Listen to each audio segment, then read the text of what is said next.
Hi there, this is Elise Bennin, your marketing mentor.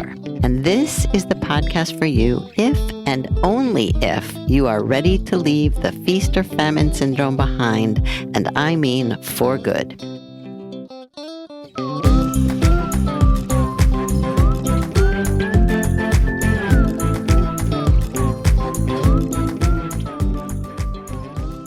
What do you do when a client doesn't pay?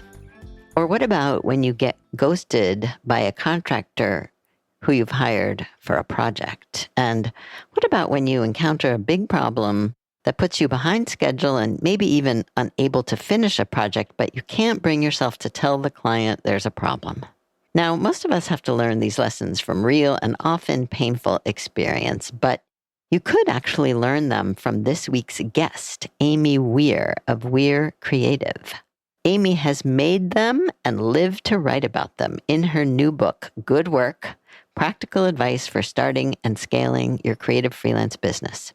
And it's all based on her more than 20 years running her small graphic design firm. So listen and learn.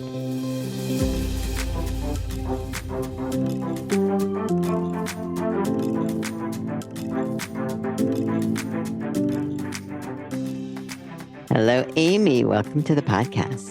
Thank you so much for having me. Of course. Please introduce yourself. My name is Amy Weiher, and I'm the founder and creative lead at Weiher Creative here in Seattle. And we create graphic design for good causes and good people with good intentions. I'm also a mom, a PTA president, and a first-time author. So I do a lot of different things. Yeah, you wear a lot of different hats, but you've been in business how long, Amy? Coming up on 21 years. Wow. Does it feel that long? Some longer? days, yeah. And you and I have been working together at least half of that time. I think it's probably close to 13 years. Wow. Long time. Awesome. And I've seen you grow and blossom. And now, as you said, you're a first-time author, and we're here to talk about your book. So tell us about your book. So the book is Good Work, Practical Advice for Starting and Scaling Your Creative Freelance Business. And it's geared towards people who are just either thinking about getting started doing something freelancing, or who have been around for a little while and just kind of need a refresher to start something new or keep going in a different way. And a lot of people pivoting at the moment. For sure. But first, tell me, why did you write this book? Because writing a book is a lot of work, isn't it? It is. So there were sort of two reasons that I started this process. During the pandemic, I had several friends who were either underemployed or lost their jobs. And so they were thinking about doing some consulting work, but really didn't know what to do. So they would reach out to me and ask me things like, how do I set up this type of account? Or how do I track my time and do an invoice? Or I'm having a situation with this client, what should I say? So I was giving a lot of advice, and I've been doing this for so long that the advice I gave didn't really feel all that earth-shattering to me, but it really seemed to resonate with them and be useful. And then during that summer, I was also watching a lot of freelance webinars and attending online conferences. And I kept hearing a lot of those same questions over and over again. And the advice that the speakers were giving was the same as what I was telling the people asking me. So it was pretty clear, A, that there was a real need for this type of information. And also made me think, if I know all of this too, why am I not the one sharing this information? Like, why can't I do this too? And I had just started writing newsletters in March for the first time. And so I discovered that I really loved writing. And so I decided to just start writing down all of the steps needed to start a freelancing business, and sort of made a list of a bunch of lessons that I had learned the hard way and started writing about it. I didn't intend to write a book, but before I knew it, I had 30,000 words. And so I was like, okay, this is a book. We're going to do this. I love this idea of lessons I learned the hard way too. I want to come back to that. But first, I want to focus on who it's for, because I know initially the impulse was to write for these people who are just starting out, who don't know what you've learned. But I've talked to a lot of people who I might consider veteran freelancers or solopreneurs or business owners who have the book and have read the book or even just want the book because they feel like they didn't ever set a foundation for themselves. So I don't know. Can you talk a little bit about that? Yeah, like so when I started writing, I started with kind of the practical details about setting up a business. So bank accounts and picking a name and a website, that sort of thing. And then I started getting into the reasons why someone might want to start a business and sort of doing a deeper dive into the kinds of work they want to do and who they might want to do it for. And those are all questions I did not ask myself early on. When I started, I knew I was sick of commuting.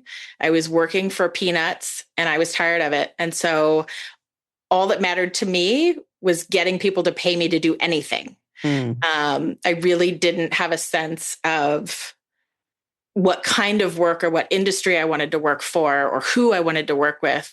It was really just this person is willing to pay me for something, so let's do it. And so I ended up getting a lucky break. When I started, I would scour the Craigslist ads. I don't even know if those exist anymore. But anyone who had graphic design in the ad, I would reach out to them. hmm And so I got a lucky break because I got a retainer with a graphic design firm that exclusively did nonprofit work and sort of took it from there. So, it took me years to figure out that I loved working with nonprofits and people who were doing good things. And so from there, I sort of figured out that there were certain types of people and certain types of projects that I loved and others that I didn't. But I don't think I really even articulated or embraced that until you and I started working together. And that was mm, probably, I don't know, 7 or 8 years into my hmm business. hmm So I think, if I had had my book back then, I would have honed in what I wanted my business to look like much earlier rather than flying by the seat of my pants for as long as I did. And I discovered as I was writing it too that, even those of us who have been around for a long time, there's always something new to learn or to remember. mm. So as I was writing these lessons down, it was sort of reinforcing for myself, like, oh, yeah, I should start doing this again. Or, yeah, I really don't want to work with that type of person. I need to do this thing over here. So even though, it started as something written for people who didn't know anything about running a business, I think a lot of those lessons still apply to all of us at any time. hmm Yeah, and especially now because there's a lot of change, as we Mm-hmm. said, a lot of people thinking of pivoting. And so even, starting something new, you need to set a new foundation. Maybe it's building on an existing foundation or an existing network. But I do find, and I have found over the years, that very few people start. Well, actually, I was saying this to someone yesterday. Very few people start by setting a strong foundation for the Mm-hmm. reasons that you've described, because you just want to do something different than what you've been Right. doing. Or, in my case, I was fired, so I had to figure something out. But at the Mm-hmm. same time, there's this other, maybe it's a minority of people who all they do is set their foundation and never actually start too. So I see both of those groups, but I think the book could be helpful for both. Yeah. And I know, when I was early on in my career, still figuring out what I wanted to do, I worked with some coaches and different people trying to figure that out. And they were not a good fit for me. And so, Mm. looking back, it sort of felt like I was procrastinating in a way by But not maybe you finding weren't. the right kind of mentor or coach. It Mm. really wasn't until I found you. hmm So, kind of some of that time before then really felt like I was procrastinating a little bit and not really digging in and finding what I really needed to be doing. But maybe looking back, we can see that it wasn't, in fact, procrastinating and that you were just going through the process that you needed to go through to get to what was going to work for you. I mean, I just see a lot of people going through that process. Yeah, I think, there are lots of projects that if they came to me today, I would turn them down in a heartbeat Mm. and not think twice. But I know that now, and I didn't know that then. And the only way to know that was to actually take them and go through the process and figure out, like, nope, this is not what I want to be doing. Exactly. Well, that's probably a good segue to the lessons that you've learned or the mistakes that you made and how you've turned them around. I mean, a lot of people like hearing about mistakes that other people have made, and that's Yes. kind of the idea behind the book is, learn from my mistakes. So, just give us a few of your favorites. I'd been in business probably 5 years or so. And I started working with a company that was putting on a mariachi festival in San Jose, California. Sounds Um, fun. it was great. Like, the work was really fun and really creative and really interesting. I did not have a contract in place because I didn't know to do that at the time. Mm-hmm. Part of the Um, foundation, right? exactly. At the end of the project, I sent my invoice and did not get paid. Hmm. And then they told me they would pay. The check is in the mail. Let's start season two. So we started those graphics and I hadn't been paid yet. And by the end of that second festival series, it was pretty clear that I was not going to get paid at all. Hmm. So I tried to take them to small claims court, Hmm. which did not Is work. that a mistake? I think so. I sent a registered letter, and if people don't accept the letter, then you're kind of out of luck. So Mm. it ended up being more hassle for me and more Right. mental anguish that I Yeah. decided in the end wasn't worth it. And so I just let it go. But that was a big chunk of money that would have been really useful early on. Sounds like an expensive mistake. It was a very expensive mistake. But those are the best ones, truthfully, because They you're like, hurt I'll the never most, so say you remember them the best. exactly. And you never do that again. Have you ever done that again? No, no, Well, there you not at go. all. Mhm. I also had another project. Actually, before you Yeah. go on, let me just ask you a couple questions about that because I Uh-huh. feel like this is a mistake almost everyone makes early Yes, on. You I kind think of so. have to go through it. Yeah. And I'm wondering, like, were these just bad people who were not going to pay you from the start? Or do you think they were just, as clueless business wise, maybe as you were? Like, what was going on there, do you think, That's a really looking good back? question. I don't Mhm. think they were evil people, and I Mhm. don't think that my contact intended to kind of screw me over like that.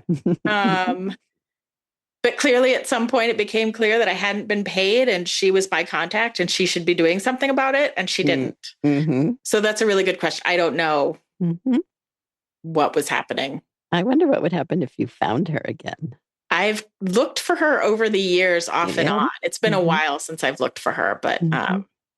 yeah, that would be an interesting exercise to see if I can find her. And you never know. I mean, sometimes people remember the mistakes they made by screwing someone over or not paying for whatever reason, and they come back and redeem themselves. So all hope is not lost. I'm the ultimate optimist. That would be amazing if that happened. But maybe even if you just found her and reached out, she'd be like, oh my God, I still owe her thousands of dollars. Maybe. I'll have to find her and I'll let you know what she says. Exactly. Definitely. We'll do a follow-up episode if she Yeah, pays you. there you go. All right, keep going. Give us another one. So there was a website project it was a retirement calculator that this woman had made. And so I found a developer who was recommended by a very good friend of mine who could do this really complex coding behind the scenes. And I will say that I'm always a little hesitant to do website projects because Right. I don't know how to code. Hmm. I know how to do my part. And so you're always sort of trusting that the person you bring on to do that other piece is going to do what they say they're going to do.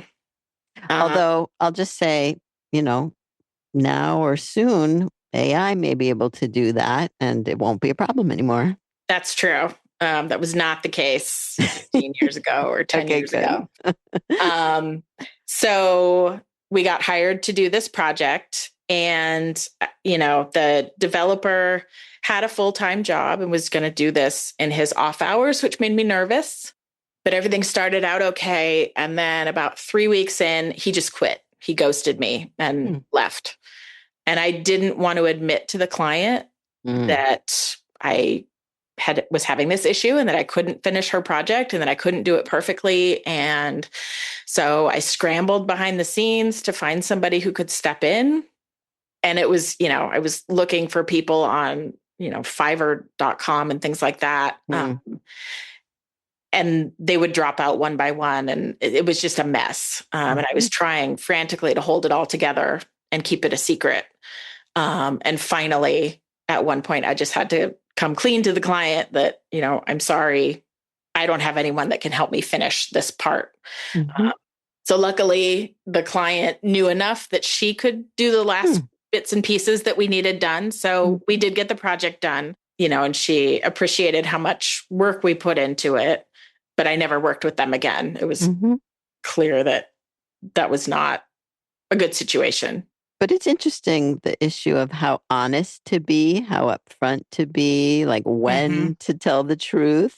Yeah. And I think ultimately, I don't know, again, maybe the optimist in me, if you have a good client, they understand and maybe they won't hire you again. You can't guarantee that for sure. But just if you're ethical and if you tell the truth, I think people respect that and they know shit happens. And, I also think if you tell them, like, okay, I'm learning a really important lesson here, this will never happen again, Mm-hmm. that they appreciate that too. I don't know. What do you think? Yeah. I mean, I think if I could go back and do it again, the part I would have changed is that I would have let her know the day he quit, Right. so that we could have figured out a solution together instead of hiding it until it Yeah. was a huge thing. I mean, Yeah. I made myself sick for weeks Hmm. and I don't think I needed to necessarily because she was understanding once she knew what was happening. Yeah. And I should have just trusted that that would have been okay sooner. Hmm. Hmm. I agree. Yeah. Like giving the client the benefit of the doubt. Mm-hmm. Yeah. And really treating them as a partner Hmm. Exactly. rather than just a separate entity that I need to do everything right for. That's a really important lesson, I think. Yeah, for sure. All right, you Yeah, have one more for us? I do. So this is a recent learning lesson. Okay. Because even after 20 years, I'm still making mistakes. We do. New mistakes, better mistakes, hopefully. Yes. So again, I was working on a website for a foundation here in Washington. And I was working with a developer I trusted. And we got to the coding phase where we were just getting started. And he sort of disappeared just a little bit. And I was really busy with other projects. And so I sort of knew like I should be checking in with the client and just giving her updates. But I'm really busy and I'm just going to trust that, you know, my guy has it handled. And he didn't. He was late with some things. We missed a deadline. And so the client got really frustrated, and rightly so. And so I responded back to her and I said, I totally agree with you that I have dropped the ball here in not communicating with you. I am going to rectify that starting this moment right now. Mm. Made it very clear here's where we are, here's what we're going to do. We made every deadline after that, and I think I over communicated from that point on. And so we ended up doing a couple of extra pages for her, throwing in a little bit of extra stuff at the Mhm. end to try to sweeten it because my plan originally had been, oh, well, I'll just offer her a little bit of a discount to try to make that up to her. But I didn't want to do that. I didn't want to lose money on Mhm. this. Mhm. So the extra pages that we built were an easy way for us to add some extra value and sort of make up for the hiccup in the middle. And it worked great. She appreciated it. We went live. It looks fantastic. And she reached out to me to do another project next year. Awesome. So that was one where I really turned it around and had Mhm. a really good outcome Mhm. afterwards. And it was just a good reminder that I need to be as communicative as I Yeah. tell other people to be. It's so interesting because it does seem like communication is usually the core of the problem. Whatever the problem is usually a lack of communication for whatever Totally reason. agree. So Yeah, interesting. absolutely.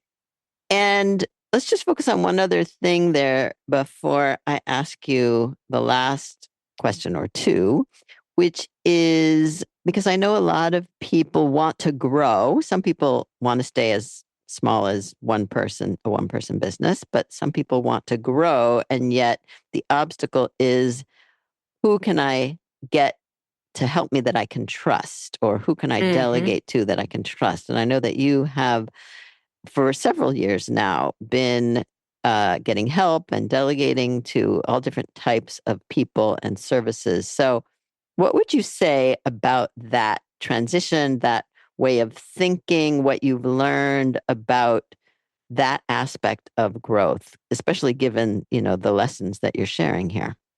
So I think there's a difference between delegating things that you know how to do and just don't want to, and delegating things that you don't know how to do, Hmm. but want to be able to offer. Certainly if it's something that you know how to do, it feels a lot less scary to find someone, because if something goes wrong, you can just pick it back up and fix it. Right. I have found that the best people that work with me are referrals from other people. Hmm. It's really rare that those tend to fall apart. I know I've met a ton of people in your orbit that are really good at what they do. I've also looked on freelancing websites, and like there's a couple of Facebook groups like Freelancing Females. Sometimes if I need help with something, I'll just sort of look through their directories and see who's doing what. Occasionally I'll go onto something like Fiverr.com, but I generally don't.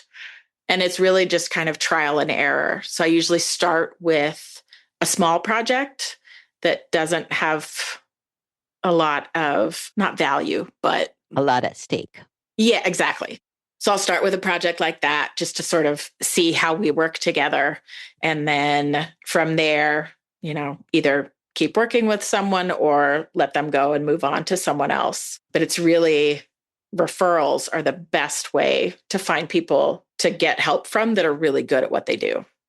And I've also found, even with referrals, you kind of have to kiss a lot of frogs to find the right person or people to work with, and who are, again, communicative enough or Mm-hmm. can work within your process or the workflow that works for you. And I find that when people are just starting to grow and starting to delegate, they get easily discouraged because the first person or two they find isn't the one.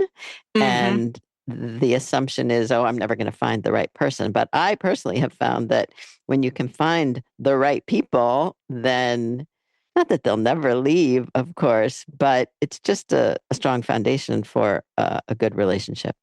Absolutely. Yeah. And it's worth, as someone who's doing the hiring, when you find somebody like that, it's worth paying whatever you need to pay or doing whatever you need to Hmm. do to hold on to them. Yeah. I've done that with several of my contractors over the years, because you do have to kiss a lot of frogs in order to find the right people, whether it's a personality fit or the type of work that they're doing or how responsive they are, or Hmm. whatever it is. There's a lot there's a lot that can go wrong or can go right. And you really have to try people out in order to figure that out. It's really hard to just look at somebody's work or talk to them Yeah. once or twice and figure out if they're going to work out or not. Agreed. All right. I want to know, because this is the beginning of the year and everyone's usually got some momentum and excitement and energy. What should people be doing at the beginning of the year if they want to start the year strong? I always think the beginning of the year is a really great opportunity to take a look at what's working well and what isn't. So, you know, think about the past year, and were there projects that you really liked working on? Can you get more of those? Were there people that you really liked working with? Can you find more of them? Did something go really wrong? Or was there a client that you're like, I don't want to work with them anymore? Can you sort Mhm. of cut them out and make room for a new person? Mm. And also, I know a lot of people right now who work with nonprofits in particular.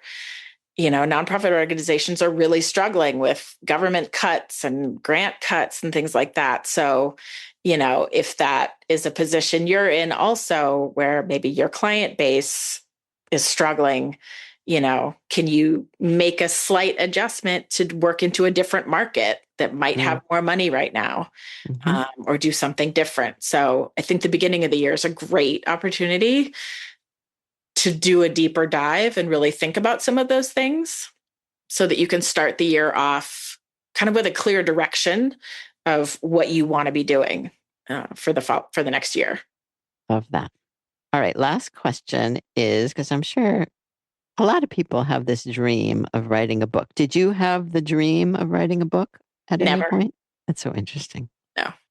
So, but I know a lot of people do, and they're often very impressed that I've written 7, which I was recently looking, like it all happened in a decade, a long time Mm-hmm. ago. I don't really feel it anymore, but people are impressed. Anyway, just what would you say it's like to write? And we haven't talked about how you published it, but you have self-published it. So what's it like to write and self-publish a book? So the writing part was really easy for me, especially the first full draft. The biggest challenge I had was finding the time to do it. Partly because, I still work and I have a kid and doing all these other things. I also tend to work best when I have, 6 to 8 hours to just sit and write. Mm, So it made it difficult to find chunks to fit all that in. right. And then, I sent it to get edited probably 6 or 7 times with Mm-hmm. at different stages. And so, you would send it off, it would come back to me like 3 months later. And so getting back into the book was a challenge once I'd sort of had this break from it. And then again, once it was done, as usually happens when graphic designers are trying to do their own projects, I got stuck. The cover, I had no idea what I wanted to do, and it felt like a really daunting task. So I hired Studio Lo Secondari. Mm-hmm. I think a lot of your listeners probably know Linda. Mm-hmm. And so she and her team designed the book and helped me. We collaborated on the cover and sort of got those juices going for me again. And I appreciated having someone else do the work of laying out the book and doing all of that. But giving up control from a design perspective was really difficult. Mm-hmm. That was the hardest part of the design process for me, was just letting it go. And, there's little things that I would have changed or done differently, but you just got to let them go because the book has to go out on sale. So, Right. and I also really appreciated having someone like Linda, who really knows the publishing industry, walk me through the process and tell me exactly, like, here's where you need to sign up for this. Here's what you need to do for this. Charge this much for the book, all those Mm-hmm. things that I don't know if I could have properly figured out on my own. I really appreciated having someone like Linda walk me through that. I also didn't realize that writing the book would be the easiest part of the entire process, That's so and that interesting. marketing it and selling it is really Yeah. hard, It's both from a harder than time that. perspective Mm-hmm. and also an emotional perspective. Hmm. It's totally different than selling my design services. It's Hmm. much more personal and feels much scarier. Um, Interesting. and it's also an entire job in itself, Right. to come up with the website and graphics and all these things while I'm still trying to do my own full-time job. So it's definitely, and it's a very expensive process depending on how you do it Mm. also, Mm-hmm. as a Mm-hmm. self-publisher. So, this was definitely a labor of love. I am Mm-hmm. not expecting to get rich off of this, but it was totally something I felt I needed to do. I was compelled Mm. to do it. Mm-hmm. And I would totally do it again if I could figure out what to write about next. So maybe Mm-hmm. the lessons about writing and self-publishing a book will be the next book. That's interesting for sure. And how long did the whole process take you so far, would you say? It was just, I think it was about 4 years Okay. from the time I Mm-hmm. started writing to the time that we published. Mm-hmm.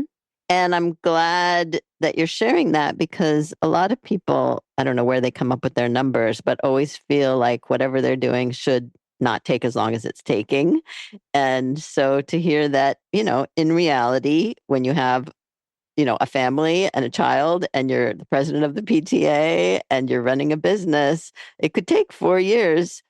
That's not bad, actually, to write and self-publish a book. Yeah, I mean, I thought the first draft came out of me so fast that I thought, oh, I'll have this book up next summer. And that is not the case. Right.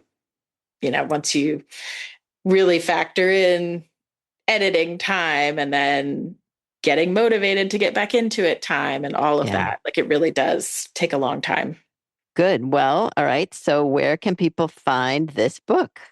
They can find this book on Amazon.com or bookshop.org. And I also have a website, goodworkbook.com, and there's links and other resources there as well. And just give us the title and subtitle again. The title is Good Work, a practical advice for starting and scaling your creative freelance business. Beautiful. Well, I thank you, Amy, for sharing everything that you've learned. And I have a feeling people are going to go get it and read it and learn a lot. I do hope so. Well, I appreciate everything you have done for me over the past however many odd years, because this book would probably not exist had I not learned the right things to do from you. So thank you for that. It's my pleasure. It's always lovely to just witness the growth of a client. So I've learned a lot from you too.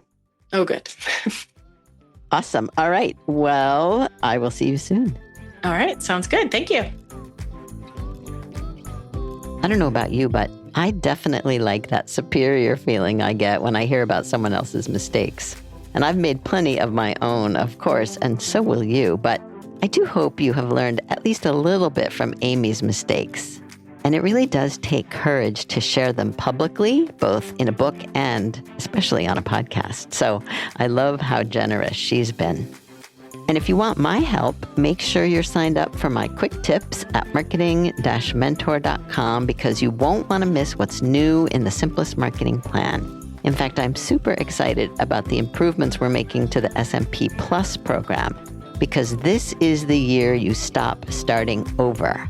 And when you go from stop and go to steady flow. So if that resonates with you, just go to marketing-mentor.com and sign up for my quick tips, and you'll hear all about it. See you next time.